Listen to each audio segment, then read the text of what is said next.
Wow! Wow! Wow! Wow! Wow! Wow!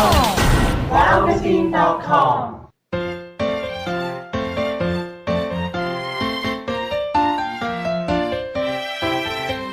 龍年攻略之一二，我係節目主持嚴顯元。Hello Mabel。Hello 師傅，咁咧上次你咪講咗屬羊嘅學業同埋桃花嘅，咁你話今次講埋個財運同埋健康噶喎。咁樣喺健康同財運方面，你想聽邊樣嘢先呢？財運啦。財運好啊，咁財運咧其實都係一樣啦，就係有呢個太陰星入命喎。咁太陰呢粒星咧，本身咧亦都係講管理錢財嘅情況嘅，亦都係講女性嘅貴人咧會帶財嘅情況咧就會比較容易啲。咁當然啦，你一定要識得分啦，咩叫做貴人，咩叫做小人啦，唔係所有女人都係好人嚟噶嘛。咁當然都有啲男人係衰人。咁另外咧，今年亦都適宜咧多做一啲理財嘅計劃，因為咧太陰呢粒星咧其實同理財咧就好有關係嘅。咁其實阿 Mabel，你而家其實喺理財方面有冇呢方面嘅認識啊？咁樣嘅？其實都冇乜㗎。咁咧就要小心啲啦。咁咧呢方面，第一，今年你適宜去向呢方面有一啲進修啦，或者學習啦。咁另外咧，如果財物方面，今年亦都唔適宜作一啲大膽嘅投機嘅，因為其實今年咧投機方面咧都比較上麻煩啲。呢個係一個大環境嘅影響，所以就算你幾叻，都可能都會受到影響㗎。所以咧，應該就要減少呢啲受到大市風浪嘅影響喎，就唔好俾一啲叫貫索同埋勾神，上次都有提過啦嘅星咧箍住你。如果唔係，到時變咗大閘蟹就麻煩。咁相反，如果大膽投機咧，就容易受到呢啲星嘅影響啦。所以喺正月、3月同埋9月咧，財運咧都係差啲嘅喎。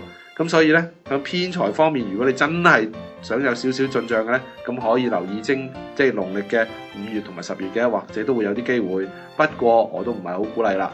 咁今年我就趁呢個機會去學下理財啦。咁師傅啊，咁屬羊嘅健康方面又會係點樣呢？今年屬羊啊，就要注意翻健康，就係飲食方面嘅問題啦。因為咧屬羊本身咧就特別容易有啲腸胃問題㗎喎。其實尤其是咧係我哋所謂咧屬土嗰啲月份啊，咁就係農曆嘅3月、6月、9月、12月，呢啲都係屬土嘅月份咧，就特別嚴重啲嘅。咁尤其是咧係6月同埋9月喎，即係舊曆嘅，咁記得唔好諗住係新曆嘅6月啊，一定要轉翻去做舊曆嘅6月，轉翻做新曆先好喎。咁如果腸胃有問題咧，就可以好嚴重嘅喎，譬如腸胃炎啊嗰啲入院都得。咁呢方面咧就屬羊嘅朋友咧就特別要留意啦。咁當然啦，唔係話所有屬羊嘅人都一定會有腸胃問題嘅，咁不過個傾向性咧就會比較上多啲啦。咁所以喺飲食上面咧就要小心啲，即係譬如啲污糟嘅嘢啊，或者係啲奇怪嘅嘢咧，就要盡量要留心啦，唔好亂咁食啦。咁大家都真係要注意翻個健康啦。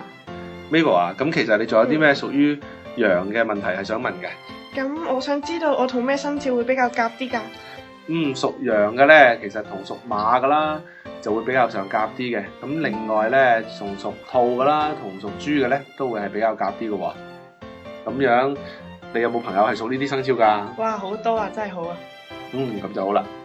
Mabel，或者咁啦，我哋總結翻屬羊呢個生肖嘅整體運程啦。其實咧，屬羊嘅生肖咧，今年就唔係特別差嘅，同舊年比咧，屬羊嘅生肖今年比舊年仲好啲添。但係只不過今年咧，記得頭先講過啦，就有天煞呢粒星。咁雖然佢唔係孤星，咁但係始終咧都係一粒小人星。所以如果屋企有供奉啲大神啊、祖先嘅話咧，咁我都會提議大家去上下香嘅喎。咁另外一方面，其實喺一啲特別嘅日子咧，亦都可以去一啲廟宇度參拜啦。咁亦都可以化解呢個災厄咧於無形嘅。咁其實大家可以留意喺原點上面嘅一啲資訊啦，咁可以幫助到大家嘅。咁我諗今日嘅時間就差唔多咯，咁我亦都想多謝阿 Mabel 上嚟同我哋嘅嘉賓，多謝晒 Mabel。好，多謝晒。OK，咁我哋遲啲再見啦，拜拜。拜拜。Wowmachine.com